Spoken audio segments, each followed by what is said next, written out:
They do have a timeout. Decide not to use it. Curry, way downtown. Bang! Bang! Oh, what a shot from Curry!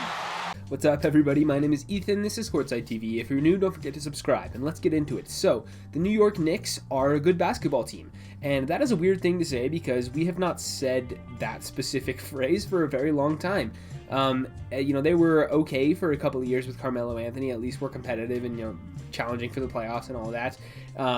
But before that, not very good for a very long time, and since then they have not been very good. So the New York Knicks now, it is still early, but the team is 5-3 after 8 games, and looking at the schedule, it's some pretty impressive wins. So today I kind of wanted to go over how impressive they've been so far, where they might go from here, and what the actual ceiling for this team is this year. Because as good as they've looked, I'm still harbor doubts about exactly, are they going to be a playoff team or any of that stuff, right? But they do look good right now. So let's just take a look at their schedule really quickly. They have 5 wins now against the Bucks, the Cavs, Pacers, Hawks, and Jazz. And 4 out of the 5 of those teams are probably playoff teams this year. So, it's not like they're just beating up on crappy teams. And the 3 losses that they have this year are to the Pacers, the Sixers, and the Raptors, all 3 of which are also expected to be playoff teams. So, the Knicks have played now 8 teams, 7 of which are expected to be in the playoffs, and won 5 of those games, which is, to be honest, probably 5 more than a lot of people expected them to win going into the year. Even the most optimistic people I saw on the Knicks didn't have them in the playoffs. And as of right now, they're in a playoff position in the Eastern Conference. Like I said, I don't expect that to hold. But they are, they're right there. And it's interesting because when you look at the roster that they have, they do have, some quality NBA players here. Like Julius Randle, for one, has been playing out of his mind to start the year. I have his statistics pulled up here. 23.1 points per game, 12 rebounds, and 7.4 assists, which the assist number is the most staggering one to me because up until this point, he's averaged 2.9 for his career. Last year, he averaged 3. So for whatever reason, Julius Randle is all of a sudden becoming a passing big man, which is not something that we have, nobody really anticipated for him this year. But all of a sudden he's averaging 7 assists, and maybe that's just because his teammates are making more shots. Part of it is the way that Thibodeau is utilizing him in the offense, but Julius Randle has really become a leader for this Knicks team, and he's putting up all-star numbers right now. Now, will he make the all-star team? There's a lot of basketball left to be played between now and then, but if he keeps this up, there's certainly a possibility of that. He's playing really, really well right now. And so that's the thing. And then they've got, a couple other veterans on this team, like Austin Rivers has been doing his thing. They still have Elfrid Payton. They just brought in Taj Gibson today, signing into a roster spot. We'll see how much he can provide now, getting up there in age. But we know he's a Thibodeau guy. Thibodeau likes him. So if he can provide anything, then, that's fine. And then you've got a couple of young guys here. RJ Barrett looks like he's taken another step in his second season. And rookie Immanuel Quickley is apparently freaking awesome. And this is a guy who, coming out of college was a weird prospect. I mean, I didn't really pay too much attention to him in college. I wasn't, super invested in the bottom of the draft there. But Quickley here has been playing super, super well to start his career, and he already looks like the best point guard the Knicks have had over the past 20 years. The Knicks have never had a good point guard for as long as I can remember, and so if Quickley can become that type of guy for them, their franchise point guard for the next 10, 15 years, that is incredible for them. Now, obviously, it's still early, but there are some really good signs out of Immanuel Quickley. So the Knicks now, like I said, they're 5-3. They've got guys playing together, playing hard.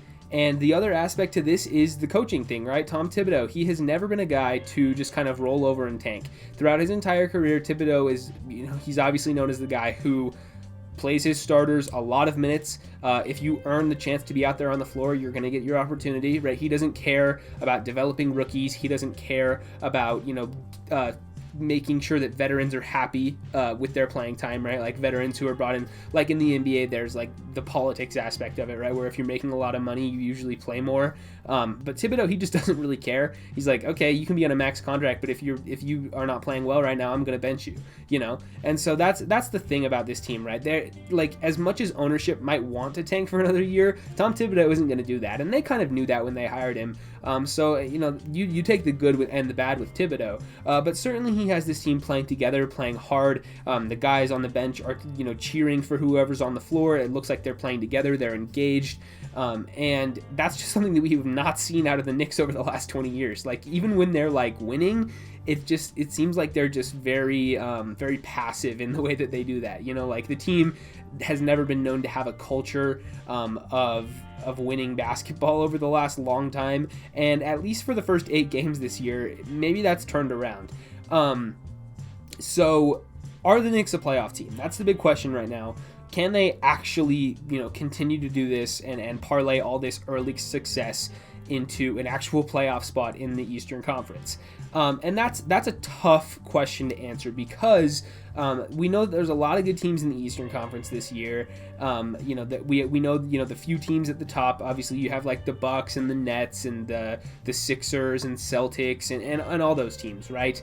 So if you're thinking of taking teams out of the playoffs in order for the Knicks to get in, or, you know, putting them in one of those playoff or the play-in seeds, then who are we taking out, right? Well, the Toronto Raptors haven't looked great so far. They're right now 1-6.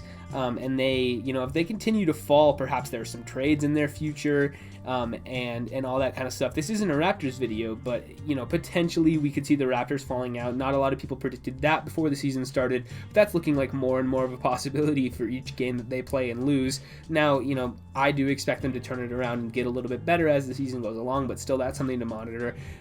It's probably not the Indiana Pacers, who have also been very impressive in their own right to start the year.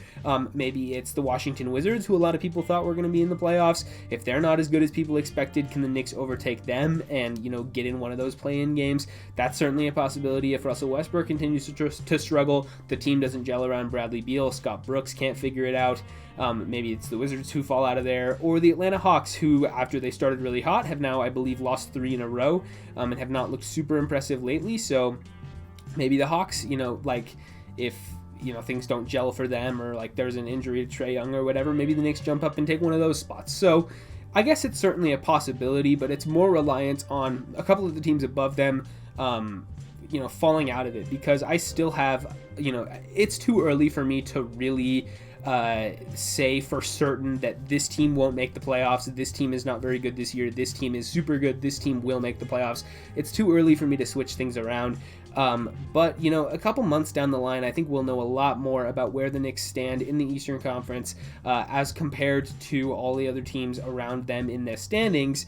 And playoffs are looking like a possibility for them, but it's just hard to tell exactly how much of this is sustainable. But, you know, they have 5 wins right now against a reasonably tough schedule, and so if they can keep this up, then maybe the New York Knicks are a playoff team, and that is surely something that nobody expected.